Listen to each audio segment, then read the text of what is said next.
series of technology, tools, and programming languages. Step-by-step instructions for any beginner for a specific tool or programming language that would give you a good crash course. Where to begin? How to quickly adapt with a strong foundation? We will cover the most popular and difficult aspects of many tools and languages as we go.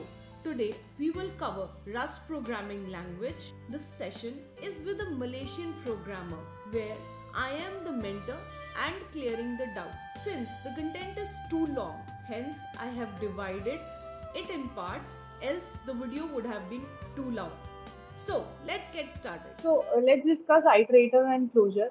This is basically for the data types as a collection. So, whenever you have a collection, you will use Iterator so that we can traverse through all the collections that we have. Basically, we have a few methods like ITR, next, and a few others that we'll discuss later. And there can be 2-3 ways to iterate through it. One, we can do it when we've defined the array and given the data. So we use ITR to take one by one each of the data that we have in the storage and iterate it in a loop also. So we can do both the ways.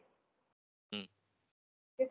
Let's first take an example where we have defined the values, which is like not at runtime or anything. So let's quickly take a program on that. So here we are declaring an array, right?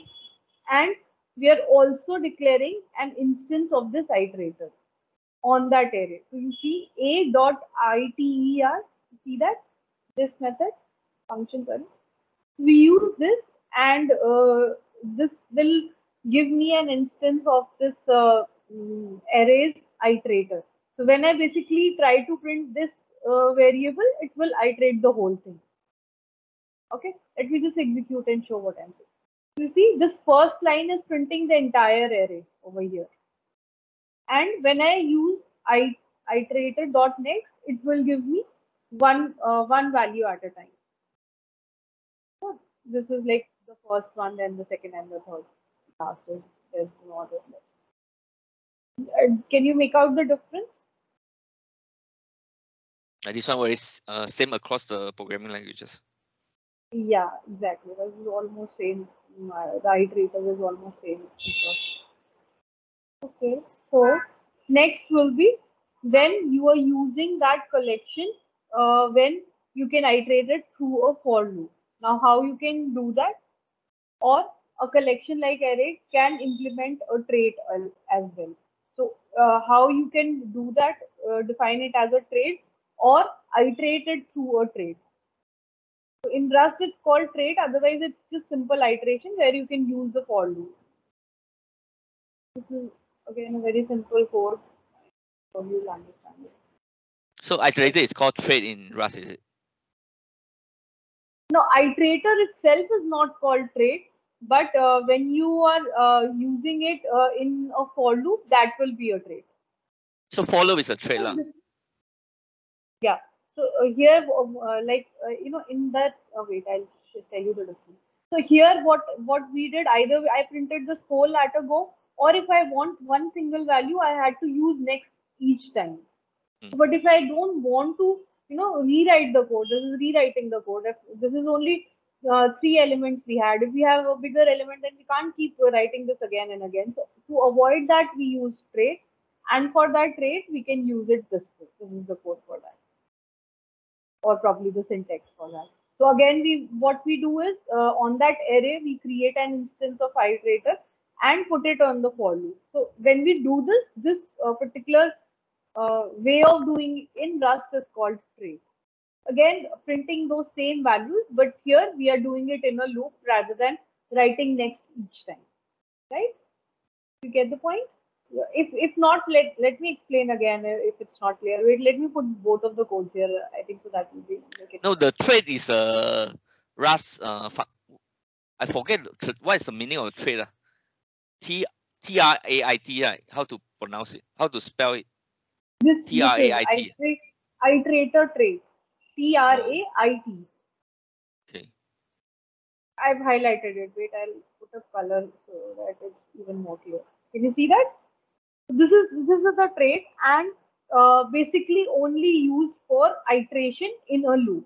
That's the easiest way to define. And syntax wise, it's almost the same. It's nothing much. We are creating an instance of array and then creating an instance of iterator and then using it in the for loop to traverse the element. And in this data, just print the data, it will traverse all of them. Hope this is clear now, or you want me to explain more? Uh, I don't understand what is trait actually. I think we learned it before, right? Trait is an implementation. Yeah, so it is basically see for here in a collection, and right now specifically for iterator, trait is used to traverse through, or go through the collection one by one. So trait is a collection. No, it's not a collection. So collection is only an array and vector. The placeholder. So see, let me tell you this. I think I know lah. It's like array, but then it don't have type, right? It's an No, unknown no, type. no, it's not an array. Wait, let me explain by commenting this. So this particular line below is a collection. Okay. Here we've defined a collection, that is this array. Okay. This is an declaration of iterator. Okay.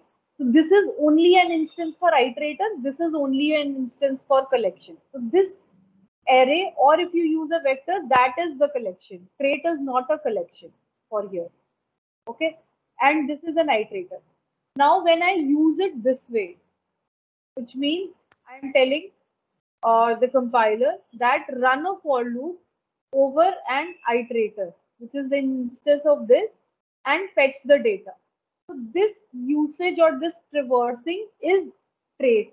If you don't use it like this, and if you don't use it like this and use this next method, that means it's not a trait, and we are basically asking to print one element at a time and writing multiple lines of code for that again and again. So it's kind of repetitive code we are writing here.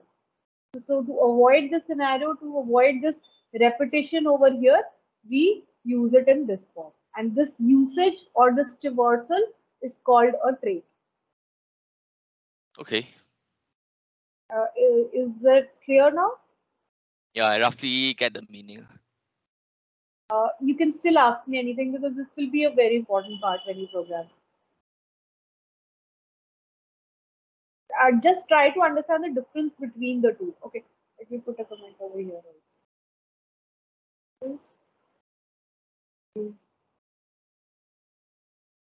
also. Yeah, I think it's okay. Like we skip this one. Okay, I'll just I put these comments so that I'll just copy this code and put it in the city so that when if you go back and look. Okay, so put the comments. Maybe next time when you have a look, it'll be easier for you to understand. So should I come to the next thing, or you want me to still explain more, or you want to? Yeah, Okay, we can continue. let's I come. think If I think you trait I checked from internet is a set of code. It called trait, right? Okay. a set of Code, programming code. well, if it's a set of code, then function is a set of code basically. If you exactly define that. But it's Oh, okay. Don't get confused for here. Just simply think it in a terms that if you're using a traversal over the collection through iterator, then that's a trait for here in this scenario. So it the meaning for it might change because we have used trait earlier also. The meaning for various reasons could change also. So there could be multiple use of that one keyword as well. okay. Yeah, let's move on. Okay. And just quickly, can you, in one line, explain in your words what you understood? Now we have three methods that return an iterator as an object in a collection. So collection could be an array, vector, or whatever. But what it returns in form of an object, the return type will vary as per the method that we are using. So the first method that we've already used in the example that I gave you earlier is the ITER method that gives an iterator, and then through that iterator you can use it in the for loop, or you can use another methods to traverse through the values. Okay. Okay. The second method is into underscore ITER, as you see here. So this method also gives me an iterator, but it is not a reference. It is an iterator over Yeah, I think I to. know trait. Trait is a interface. Java. It's a trait is a generic. Is it is a interface abstract class something like that? No. I think so. You're getting really confused there. Don't compare trait. Okay. So I think so. Earlier we studied trait, so that was one reference to it. Here in use of collection, it's another reference. So you can think about it like that. Don't get confused with iterator and abstract class that we studied as trait earlier. But here it's not a keyword. If you see, I'm not using the trait keyword anywhere. So when you're using the keyword trait, then the meaning changes. And here the meaning of trait is different because here it's only an element. So, okay, see the representation where T represents the elements in the collection, which means we are referring to trait over here. Okay. Okay. So, understanding trait over here for a collection to iterate is different, and for that interface part, it's different. Don't get confused in both of that because I'm not using trait as a keyword. That's the highlight of this. So if I go back to the code, do you see any trait word over here? No, I have not used any trait. Okay. So when you use that word, then the meaning changes. But for now, we are not using that, and it is only about uh, the iteration. Only basically iteration on the elements, and that's where we are using trait over here. So that is the difference between the two.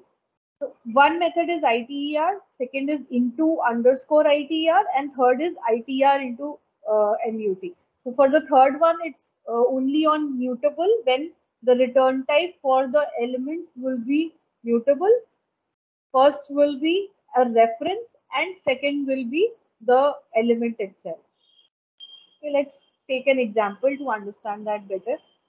When we using ITR function, it is using a concept of borrowing. Do you remember what is the concept of borrowing? We studied, I think, so 2-3 sessions back. Yeah, I know. Yeah, this one is a borrowing is like a function, a parameter passed into the function. The parameter is not reference, something like that, and then it handle in the function itself. Yeah. So basically, a temporary transfer of ownership or temporary, uh, as I gave you an example that if your neighbor comes to ask you for something, it's kind of borrowing. So they have to return to you.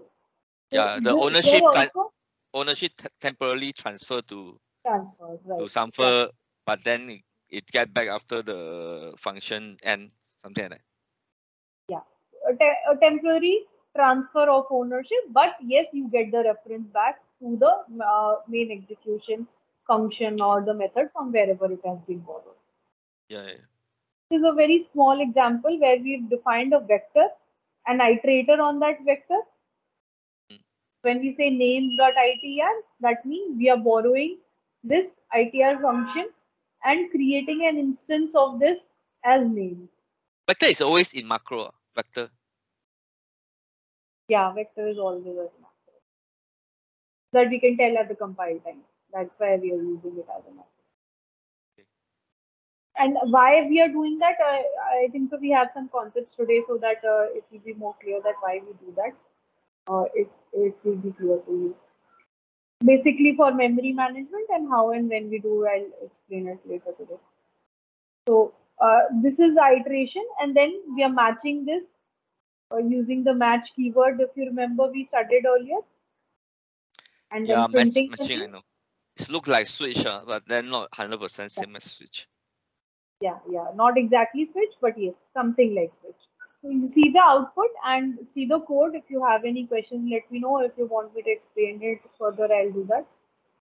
Yeah, should be fine. I think I can understand the code. It's not hard. But Yeah. the one print line, the question mark, the colon and the question mark. You see the line 12. The one I don't understand. This one? Yeah, this one. The colon and the question mark. Okay. What's the meaning? So this is actually a syntax when we are actually when we want to print an instance. So the first instance that we created for this vector is names. So the name of this vector is basically names. And when we want to print this whole thing in one line or as a collection, then this is the syntax. Curly brackets, colon, question mark, and after comma, use the name that you have defined. So if I name this one, I will write here as one, and it will print all the content that has been defined here. Okay, so this is only a syntax that we use for printing any value that you have declared earlier in your code. So you see Oh, the last line, has so print the there's whole vector. one question mark means one input, is it? Yeah, exactly. Exactly. So if I do something like this, that I write something here and then colon question mark, then you can take the next one. I Okay. think so. Okay, I'll give you a homework around this so that it will be clear with you when you write a program on this. Right? For now, just take it as a syntax to refer any value to print it. Okay. Any other question? Yeah, no. So next is the next method for this iteration is into ITR. Now here we are again using the concept of ownership, but once that ownership is transferred, you don't get that ownership back. You don't have access to that ownership.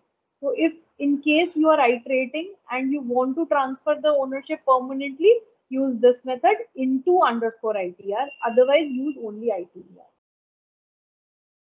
Let's play Transfer one code. ownership or ownership can be transferred, right? In Rust, Yeah. ownership can be transferred, right? Yes. So again, this is a vector that we've declared, a for loop for this matching, but we can't use this println over here because now the method that I've used is into ITR. So the difference is now I can't print it over here because this reference has already been transferred in this for loop and we can't get that back, right? So if I use only ITR, it will transfer, it will be a case of borrowing where the ownership still remains, and if I print, it will print the value. But if I use into underscore ITR, the ownership will be transferred permanently and I can't print it over here. You cannot print other people ownership stuff, is it? If let's say other people own it, you can't print it, is it? You cannot print something if you don't own it, is it? You get what I mean? Yes, exactly. So if you don't own, so what you mean by owns? If I okay, let's do one thing. Let's print it and see what error it gives. Can you read that error? Main thing is borrow of moved value, which means that name has already been moved here in this for loop, and you can't use that. Oh, okay, I understand. This one printing is outside the loop. Okay, Yeah, okay. exactly. This one I know. This one I know. I thought So, but this I is thought the print line is inside the loop.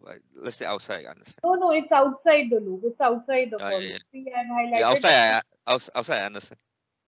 Okay. Because we've used into. I mean, if I have Because had the scope already ended, ma. The exactly scope. the scope end, Yeah. I get it. then after that, the third method that we had over there was ITR MUT, which means a mutable reference. So how to traverse when you are using mutable? Very simple again, defining a vector, the first line similar, same, and then a for loop. But you can reuse this collection over here. Why? Because we are using it as a mutable. It's almost similar to the ITR that we use. The only difference is in this case, it will be a mutable reference. Okay. Mutable means can change. Yeah, mutable means it cannot change. Immutable is cannot change.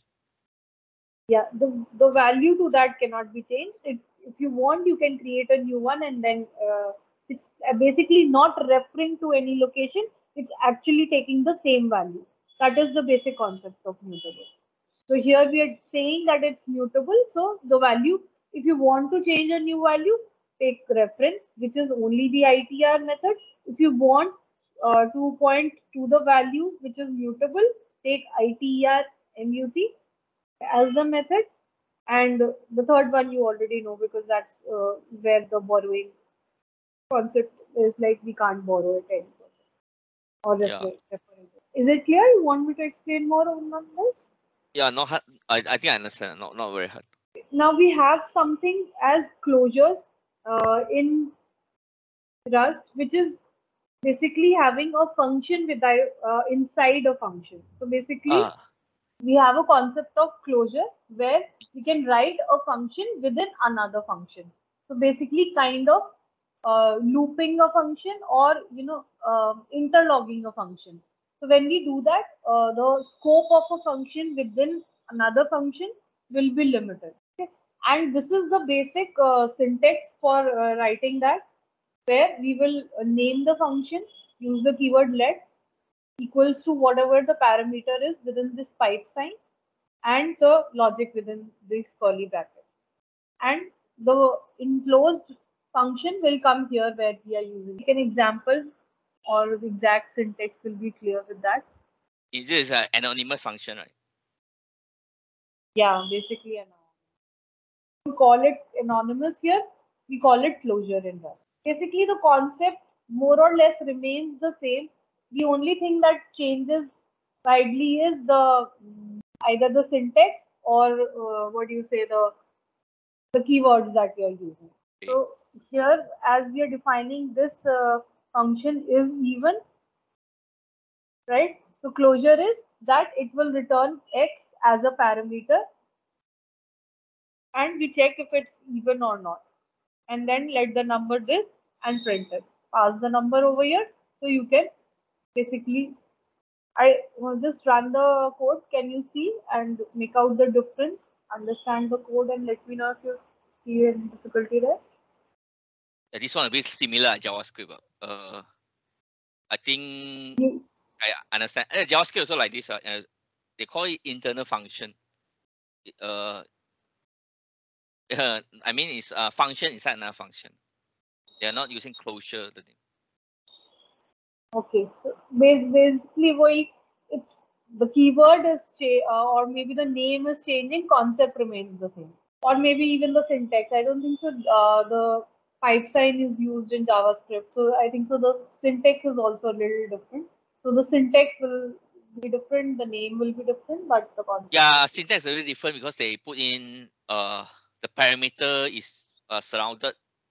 I mean, but the x is between the two pipelines. So this one different. Yeah, and even there's an equal sign over here if you see.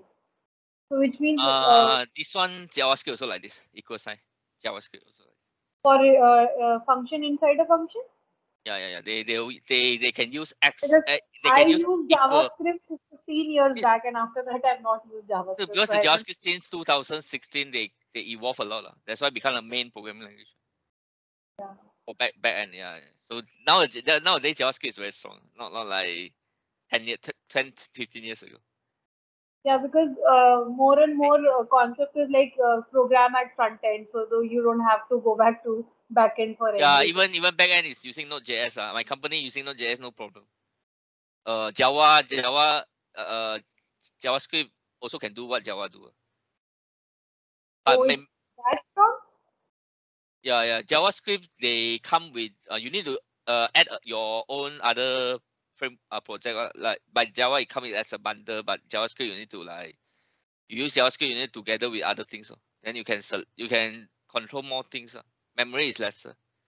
But big company they don't use it. Big company they use Java. So the syntax wise is quite similar. Yeah, syntax wise, I think so. Mostly languages are some variation, but more or less it's the same. What I believe. Oh yeah, but this one got borrowing and ownership are then different. Ownership borrowing, not many Yeah, programming language has. yeah, that is a new concept because I think so it's more required for gaming and all. That's why they've used this. Okay. So should we move forward? Yeah, can.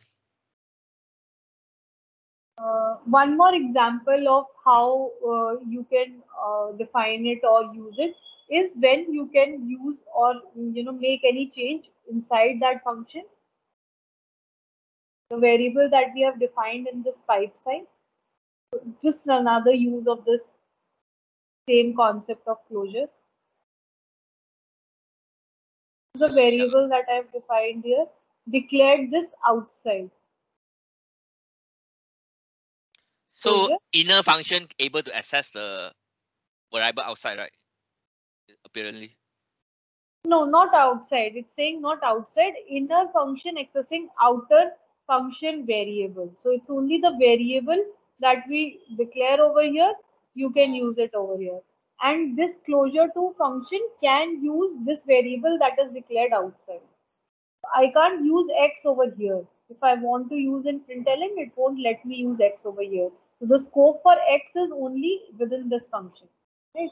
But value is because it's defined outside the function. That's why I can use it within this function closer to and even use it over here in the println. I've not used it, but yes, we can use it.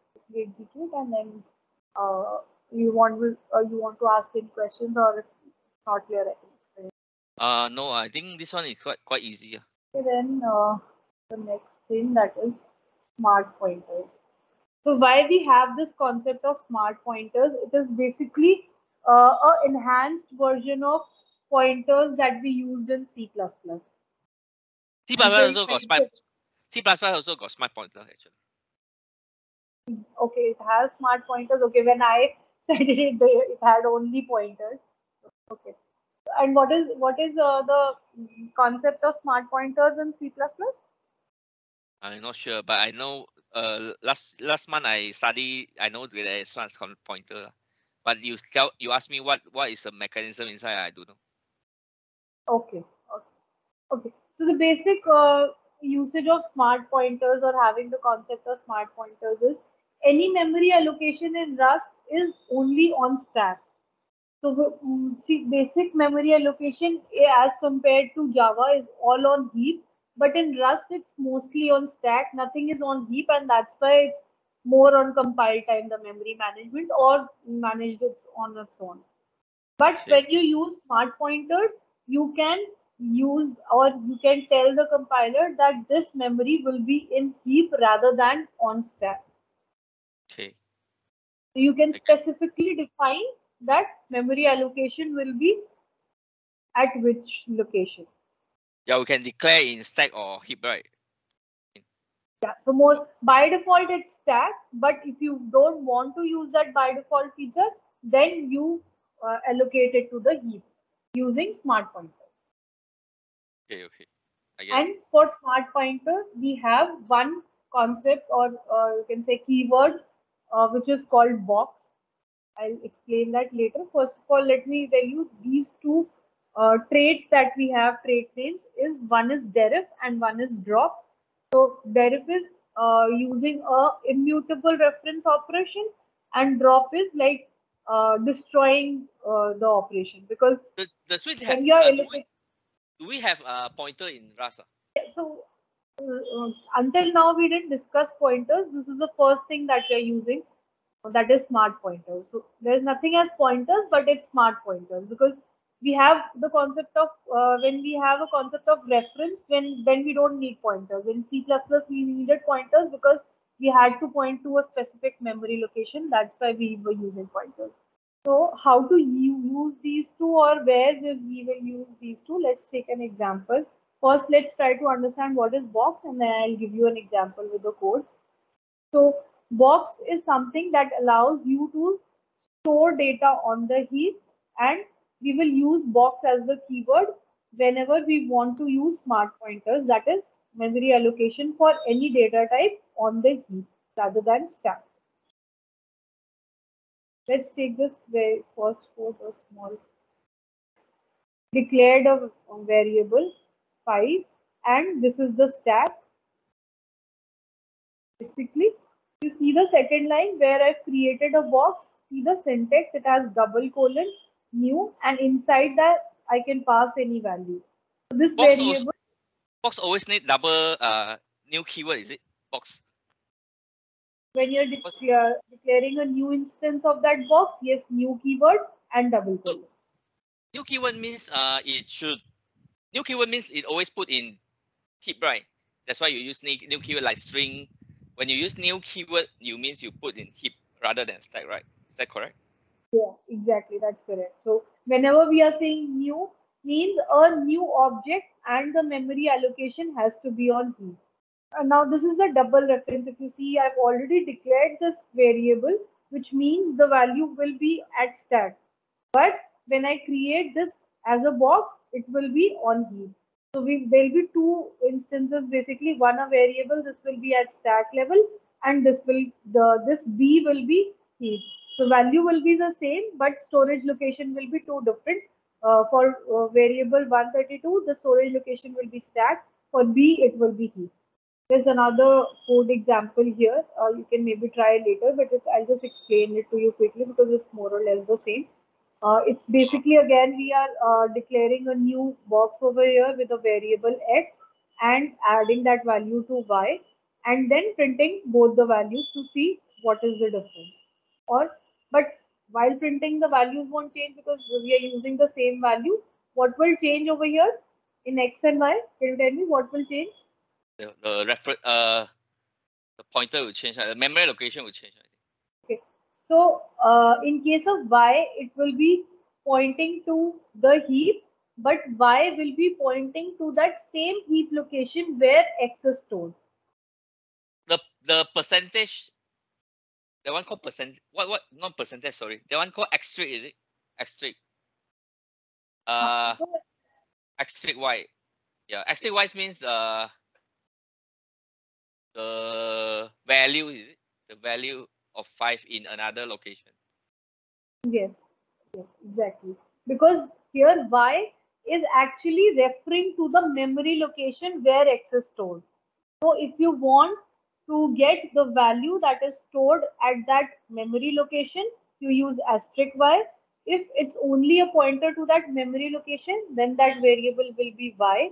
And a reference of x as a memory location, the value of that is 5. So you see it's kind of a chain. The first thing is where we are declaring an instance x that's value is 5. We've created a reference on the heap using box with this line, and that reference to that memory location will be stored in y. So it's basically a variable referring to that memory location. Do you understand the difference?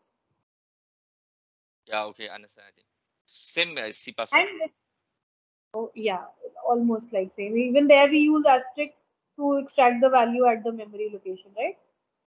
Yeah, they one use either the ampersand or asterisk. One is Yeah, so memory location, ampersand is another is basically reference of the memory location. So yeah, it's the same. basically, when you say let y equals to box new, is basically ampersand y. So independently, you can use it as ampersand y, but we are doing it like this. Any questions or is it clear? So far no. This one need to revise. Yeah, more and more code you write, it's only about writing the code, or maybe just go to the PPT or the session that I record, go it, watch it again, watch it 2, 3 times, and I'm sure it will be clear to you. Then when we studied this, let me come here, the smart pointers, I told you that we have this deref as one package or a description of immutable dereferencing operations. And why we are saying this, come back to this, the ampersand y that you were referring, this is basically a Deref trait. It's called as a Deref trait in Rust. Although the concept you understand that we are referring to the memory location or the value of the memory location stored in that y. So Deref Or is only implement one method, is it? I read from the text. yeah, it will be implementing only one method, that is Deref, and it basically borrows the reference and prints the value if you use asterisk y.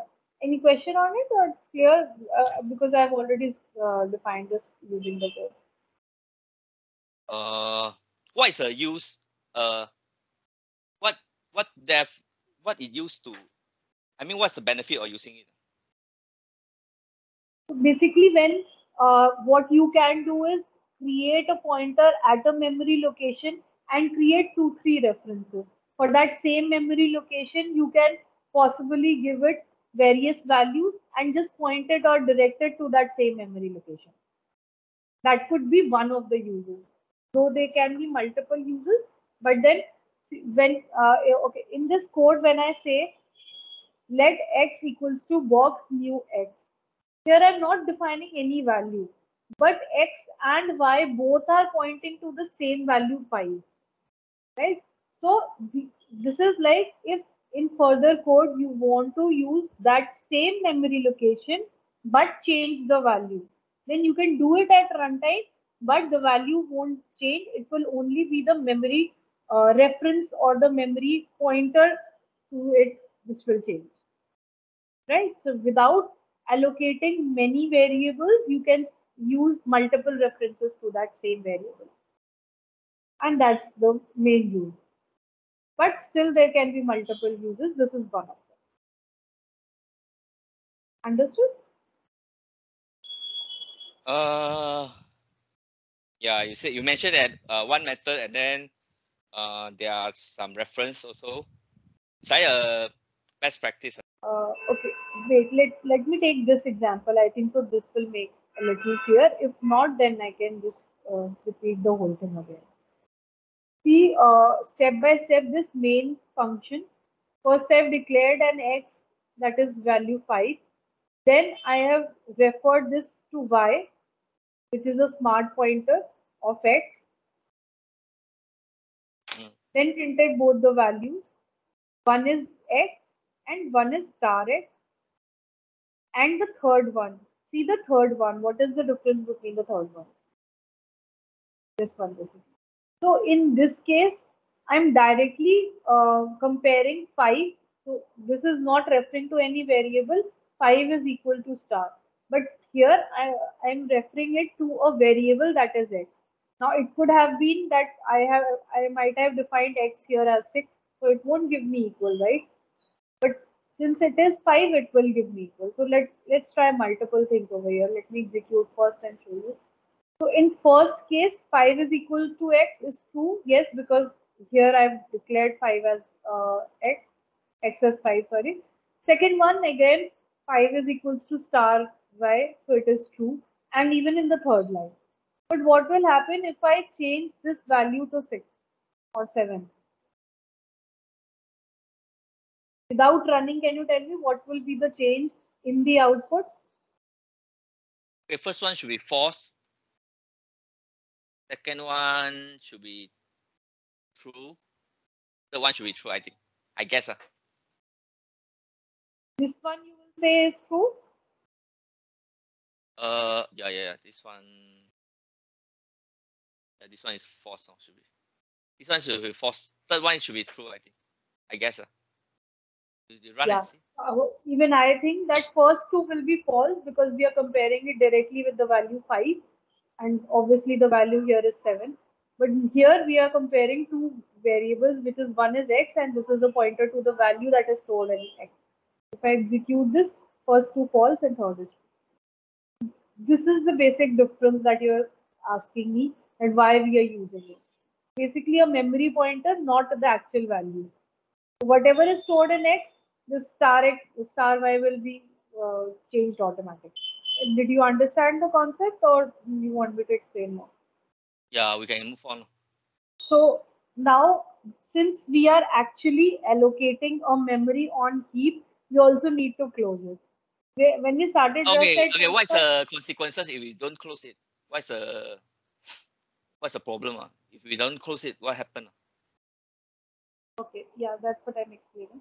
So when we started Rust, I told you that Rust automatically manages the memory and we don't need to do it specifically, right? Why? Because every data that we create is created on the stack and we don't need to handle that.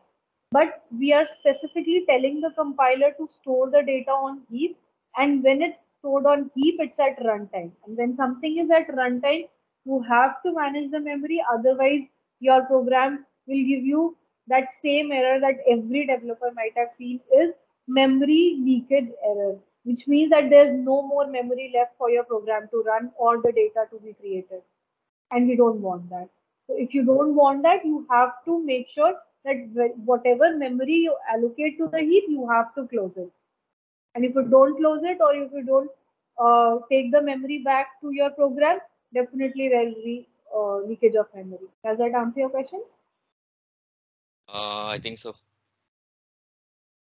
Can repeat again? Sorry. I think can you repeat. Yeah, it's okay. So whenever you are storing anything on heap, which means you are storing the memory, or the allocation of the memory is done at runtime. And when something Oh, in a program, the memory stack is in compile time, is it? yes, exactly. Stack memory allocation is done at compile time. So the compiler will know that this is, when it's running a program, the compiler will know that this is the amount of memory required to run this program. And before running, it will allocate the memory for the program, so there can never be a memory leakage. But when something is done at runtime, you can't decide what's the memory. When the program is running, only then you know what's the memory allocation required for that program, right? And that's why we need to close that. So for If we that, don't close, what happen? that's what I'm telling you. If you don't close, it will give you an error of memory leakage, which means there is no more memory left to run the program. If I have 10 variables, 10 data types to declare, each requires 1 byte, and I allocate 8, but the 2 are left, the program won't run, right? You throw an error after the. Assume that in the main function, you still throw error. Yes, as soon as those 8 variables will be declared in the ninth and 10th, as soon as it starts trying to allocate memory for the ninth variable, it will give you an error that there's no more memory left. Okay.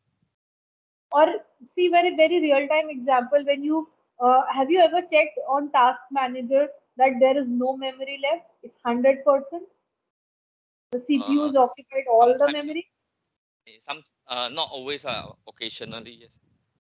Yeah, obviously it can't happen always, otherwise you won't be able to use your system or laptop. But once in a while when it happens, you have to free up the memory, otherwise you can't use your own system. Okay. That's the best real-time example, that all the memory has been occupied by the CPU, so you can't allocate anything. Any other function can't operate any further, Okay. right? So for Rust, if we are using any memory allocation on heap or using the concept of smart pointers, then in that case we have to use the drop method to deallocate the memory or to free up the memory.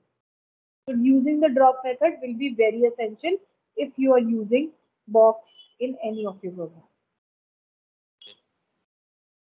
Right? Is it clear? If you have any questions, let me know, because this is very important, and then only the code for this is left. I'll run through the code. Never mind, I can play again. You record it, everything, right? Play again. Yeah. You can go back and listen. Okay, so let me come to the code then. Iterate to the main function. What we've done is declared x, which is value 3. Then I've created you see my box, which means a user defined implementation or a function that will use, one is dropping off the memory and one is allocating the memory. So this is one structure where I'm allocating my box, a new variable that will be passed in this bracket. This Deref my box is returning it to for loop, and this one is using drop to close I the ask you a question. If I don't want to use box, can box is box is only when you want to allocate some variable or In heap. memory at runtime. Yeah, Runtime. Oh, okay, okay. I get it. I so get it. if it's at runtime, if it's at heap, only then use this. Otherwise, don't use it because Rust has done an efficiency of managing everything at stack. So you don't need to do that. But Okay, still, there could be some requirement that you need memory at runtime. It could be a possibility, okay, okay. Understood. right? So if you need that, then use this concept. Otherwise, don't. Because you will have to also make sure that you are deallocating the memory, and that's a little tricky in every program. This is a simple example of allocating and deallocating. Some library is missing. Okay, okay, never mind. I'll compile this code and put it in the PPT again. Otherwise, it's understood, right? I'll give you the homework and record. And this one, this today is a bit hard. The topic need to do that some Okay, revision. so you can go back and Okay, watch the session again, and we can discuss on Wednesday. okay, okay. Can thanks. Okay, cool. Yeah, bye. I'll see you. See you Wednesday next. Hope this session was helpful for any programmer who is willing to learn Rust as a beginner. Next, we will cover more on Rust, so stay tuned for more. Make sure to subscribe to the channel and keep coding.